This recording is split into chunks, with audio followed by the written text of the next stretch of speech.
Hello, BookTube. Welcome back. I'm Jack, the Rambling Raconteur. Thanks for joining me.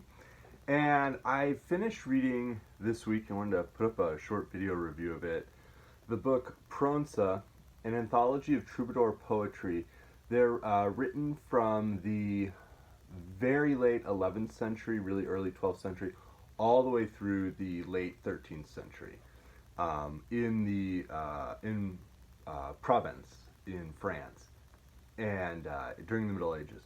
And it was these were poems that had been selected by an American researcher and poet named Paul Blackburn, who between the 1950s through, I believe he passed away in 1971, had gone to Provence, studied the old Provençal language, Occitan, there, and learned how to actually translate a number of the poems. And it's about 270 pages worth of translated troubadour poetry. Very fascinating read. Sometimes with translated poetry, you miss the music that was originally there. That's especially true, I imagine, with the troubadours who would have sung these songs and poems often to accompanied music. There's no sense of what the music was. The language they were originally written in is not even French. So including the language, I don't know that would make it necessarily helpful for many people to be able to look at the poetry in its native tongue to see some of the rhyming and the music that would exist versus just having the translation. Sometimes I care about that, even if I can't speak the language, I can sort of follow along with how it would have sounded. But this was very interesting, and it's just absolutely fabulous, cover. My daughters think it's probably the coolest book among Dad's books right now, just because the cover is so colorful and fun. But it's a really interesting book. The different troubadours who are mentioned range from the, I believe it was the sort of step-grandfather of the legendary Eleanor of Aquitaine, who was then married to a very powerful and influential in her own right, especially with sort of building that court of mystique within the Middle Ages, but also famously was the wife of King Henry II of England and the mother of Richard the Lionheart and hapless King John.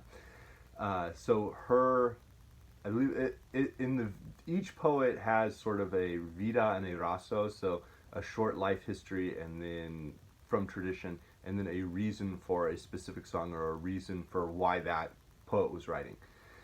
And within the vita, it says it's her grandfather. I think it was actually from the notes, it was really her step grandfather. Is the very first troubadour who's in here, and is sort of regarded as the first troubadour. He was a noble count and very powerful. Some of these are just people who were hangers-on and singers at the courts. They're called joglars, and they have some famous poems. A couple of these are knights who became monks or joined monasteries. Some of them are just, we have no existing vita. We don't know who they were. The one sort of area I was curious about as I was reading was I was noticing a lot of these are love poems, but there didn't seem to be any love poems written by women. There was one female troubadour who was mentioned, and what was interesting was in the songs you could tell there were women who wrote these and sang them. And I was thinking as I was reading through it, getting towards the end, I was like, that's kind of disappointing. Like, even at the very end of this 200-year cycle of exciting, musical poetry, there are women in these courts. We know they're in these courts. And what did please me a little bit was I got to the end, and in the anonymous section, you could tell from the writing, most of the poems in the final section of anonymous troubadour poetry were written by women, or from or at the very least from a female perspective. We don't know who wrote them, so we don't know they were written by women, but they were written from a very definite female perspective. And I appreciated that. That definitely added a lot of color, a lot of perspective to the volume as a whole. I did enjoy it. When I read anthologies, or especially like poetry anthologies, where I'm getting different poetic voices. The way I like to read it is I go in, I start, and I'll read through maybe one poet in the morning, all of his or her, selections, and then another one in the evening, depending on the length of the book. And that allows me to sort of just focus my mind on one person's ideas, one person's style, and then afterwards, after I've sort of like had that, spent some time with it, felt what I need to feel, I experience someone else and get just that different perspective. And I'm not rushing all of them together and finding it hard to separate them. It's just a way I have. So I had been working through this since I received it at Christmas and from my wife. Thank you. And so at the start of the year, I just kind of started working through, and this week finished it. And I wanted to read a couple of selections just to give a sense of how stylistically they could be different. There were a couple I really enjoyed, and it's definitely a book I would recommend if you're interested at all in it. If you're not interested, maybe spend some time with some different English poets and then turn to this. Or if you're particularly interested in like the Middle Ages and the history and culture, this would be a good book. But I'll read a few selections so you can sort of judge for yourself what its contents look like. So this is from that Guillaume IX of Aquitaine, Poitou? I believe it was Poitou, yeah, so Western France. In the new season, when the woods bourgeon and birds sing out the first stave of new song, time then that a man take the softest joy of her who is most to his liking. But from where my joy springs no message comes. The heart will not sleep or laugh, nor dare I go out till I know the truth, if she will have me or not. Our love is like top branches that creak on the hawthorn at night, stiff from ice or shaking from rain, and tomorrow the sun spreads its living warmth through the branches and through the green leaves on the tree. Remembering the softness of that morning we put away anger, when she gave me her love, her ring as sign, remembering the softness, I pray to God I live to put my hands under her cloak, remembering that. And I care not for the talk that aims to part my lady from me, for I know how talk runs rife and gossip spreads from empty rancid mouths that soured make mock of love. No matter, we are the ones, we have some bread, a knife. And that, even in translation, you can sense the music that flows through that poem, and it's just a very sweet sentiment. This was another one from Raymond Jordan, so this is about a full 100 years later, and he was a Viscount.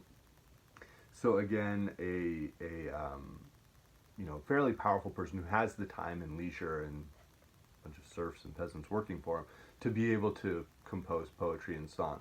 Not everyone in here, probably about 40% maybe of the troubadours in here seem to have been fairly powerful nobles. So this is about 100 years later. And like a number of the troubadours, what you see is they are powerful people who fall in love with someone they are not married to. Arranged marriages are common.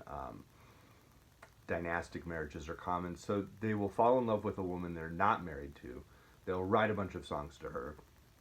They may try to have some type of either platonic or more than platonic, but not like carnal, relationship.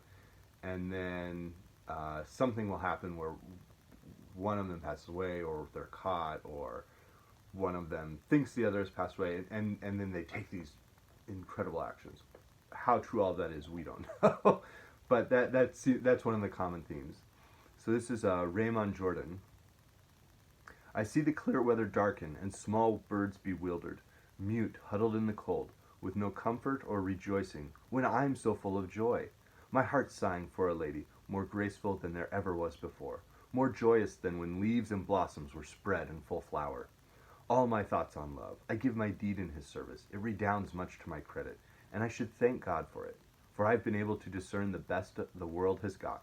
Any one of you would turn glad-hearted to be welcomed by her, where my thought turns and returns. I am lover, and I'll be hers as long as I've life at all, and don't think I'll fall short before she advances me. I supplicate toward where she lives, pray, adore, and bend with faithful heart, and turn my eyes often toward that place. I love her well. I am in such distress to see that place, tower, and wall, at least to reassure my heart that they still stand. For messenger I've none, but my own heart and warrant. And if I comfort myself at all, it's with the thought that shall not hear nor understand against me aught, plea of friend or prayer of parent. In her is all my relief. I turn toward no other welcome in, and ask nothing in turn but that she keep faith.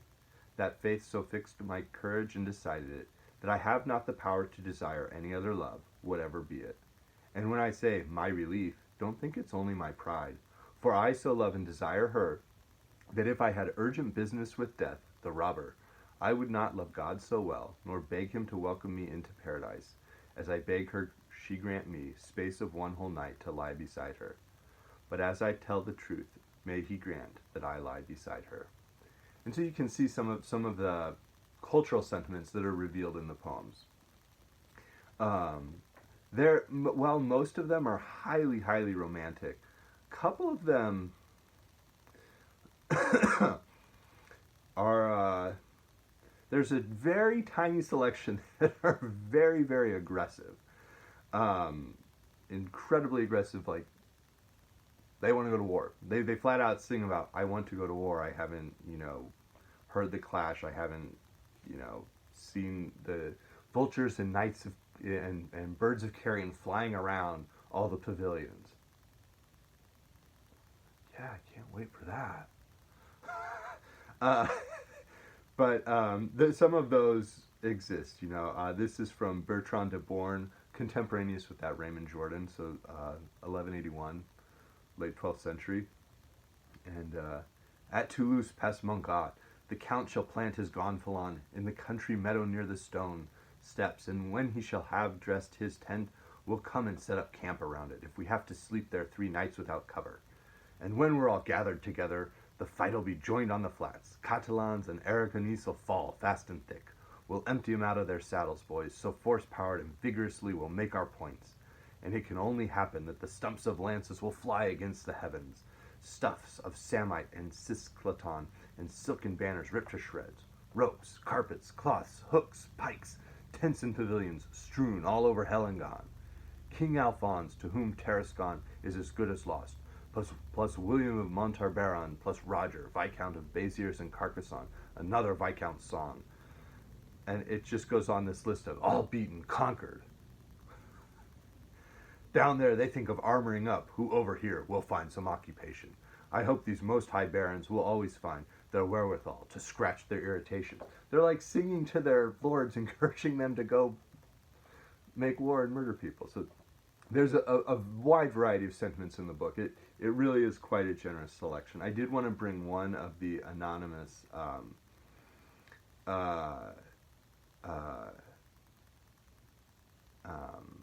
poems that seems to have been written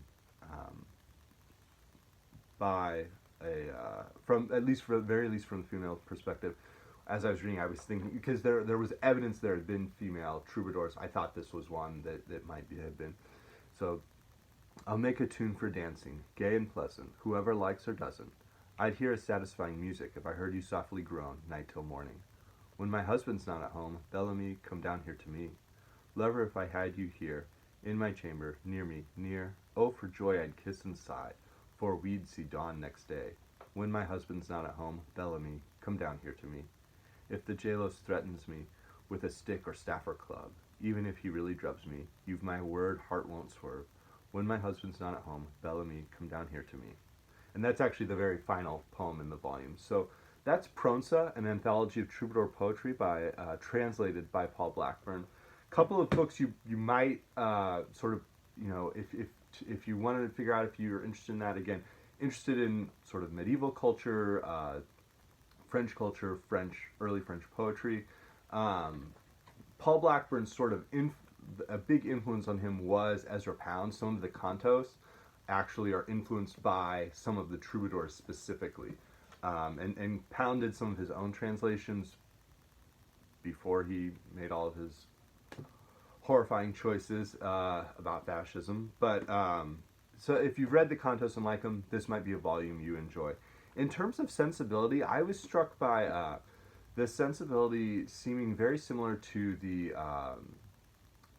17th century sort of Restoration poets, the poets in English influenced by Ben Jonson, but sort of during the Restoration. So the Earl of Rochester, a number of those other sort of Cavalier poets. And then in terms of closer to contemporaneous, there aren't really a huge number of great English poets. I think some of like Thomas Wyatt would have some of the similar sensibilities, I would say, of the troubadours. So I had grabbed my Viking Portable, medieval, and Renaissance English poets. But Thomas Wyatt would have some of the sensibilities like those Cavalier poets. But that time period is, you know, very much medieval, Middle Age poetry. So those are some either guideposts to grab this, or if you grabbed this and you also really enjoyed it, maybe some volumes to direct your attention to. So thank you. I'll be back.